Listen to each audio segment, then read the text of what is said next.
nama kerajaan kuno. Bukunya itu tadi History of Java. Dari ujung timur Jawa sampai ujung barat Jawa, dari utara sampai selatan, ini hanya ada satu Panjer. Ini yang nanti jadi Kebumen. Jadi di sini nggak ada Kebumen. Dulu namanya Panjer, wilayah besar, pusat dari Mbagelen. Menghilangkan Panjer, jejak Panjer, agar masyarakat kita tidak mengetahui kebesaran Panjer masa lalu. Dari zaman dulu, setiap tokoh-tokoh besar zaman kerajaan pepet ya pasti larinya ke Panjer. Bukan berarti terus Panjer nggak ada pemerintahan, itu memang pemerintahan sendiri, karena Panjer bukan wilayah Mataram zaman dulu.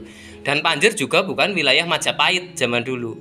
Ini batas, jadi Panjer berdiri sendiri, Majapahit itu timurnya. Nah baratnya Kebumen kayak Purwokerto, Banyumas itu masuk Pajajaran sudah.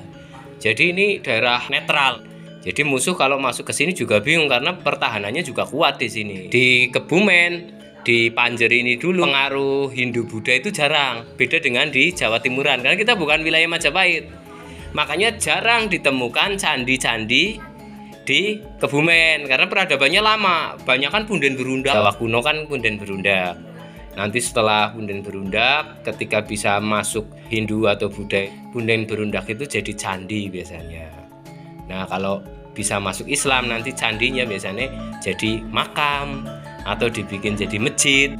Batasnya itu dari Cilacap, perbatasan Logending. Logending kan ada kali karena Cilacap. Nah ke timur sampai barat Sungai Bogowonto, Mbagelen. Tapi ibu kotanya di Panjer. Nah ke utara sampai Wadas Lintang, Wonosobo, Banjar sebelah selatan itu namanya Mbagelen. Negeri Gajah, negara besar dulu zaman Sanjaya itu sudah ada namanya Negeri Gajah. Nah selanjutnya Panjer dikenal juga dengan nama Panjer Nagari atau Negeri Panjer. Literatur tentang keberadaan Panjer bisa kita jumpai satu di History of Java, Raffles. Disebutkan hancurnya Panjer itu karena kebakaran hebat tahun 1439 masa Demak ya. Ini 1439 Saka. Kalau Masehi itu berarti 1501, berarti ini masa Demak. Dua, ada juga di Babat Banyumas yang ditulis juga di dalam buku Belanda, disebutkan bahwa berakhirnya negara Panjer atau Panjer Nagari. Ketika Demak muncul, Islam itu menyebar. Nah, ada wali yang menyebarkan agama Islam ke wilayah Panjer. Nah, kalau kita bicara Panjer itu bukan Panjer desa ya. Jadi Panjer itu nama Kebumen masa lalu, zaman biyen itu jenenge Panjer wilayahnya sampai Wonosobo, malah Wonosobo Selatan sama Banjarnegara sisi selatan itu masih masuk Panjer.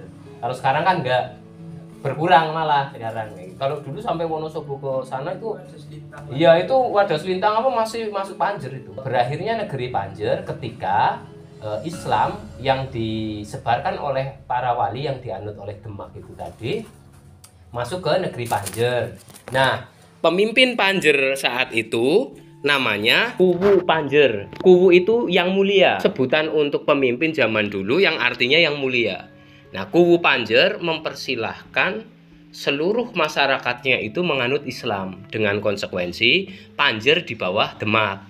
Yang tadinya negara Panjer atau negeri Panjer jadi Kadipaten Panjer, turun derajat. Nah, Kuwu Panjer turun derajat jadi Adipati Panjer. Ini yang oleh warga Panjer disebut makam Margiewuh yang di belakang kodim. Karena kalau kita lihat dari tipe nisannya, kan ada nisan kunonya masih, itu memang tipe nisan zaman Demak. Artinya peninggalan arkeologis di Panjer dengan data yang disebutkan ada semua klop